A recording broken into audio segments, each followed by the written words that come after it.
ఆహారముగా తీసుకుని దీనితో నీ కడుపును నింపుకొనుము. ఇంకోసారి చెప్పండి. నరపుత్రుడా, నేనిచ్చుచున్నా, పెద్దగా నేనిచ్చుచున్నా ఈ గ్రంథమును ఆహారముగా తీసుకుని దీనితో నీ కడుపును నింపుకొనుము. ఈ గ్రంథాన్ని దేవుడు మనకెందుకు ఇచ్చాడు? ఆహారంగా తీసుకోవాలని. జ్వరం వచ్చినప్పుడు తలగడ పక్కన పెట్టుకోవటానికి కాదు, పీడకాలలో వచ్చినప్పుడు తల కింద పెట్టుకోవటానికి కాదు. దేవుడు ఈ గ్రంథాన్ని మనకు అనుగ్రహించింది ఆహారముగా తీసుకోనమని. ఎందుకు ఆహారం అన్నాడు తెలుసా? ఓ మాట చెప్తాను.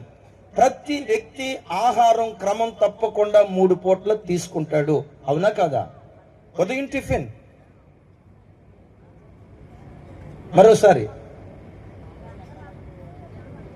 క్రమం తప్పకుండా ప్రతి వ్యక్తి తీసుకుంటాడు. దైవజనమా,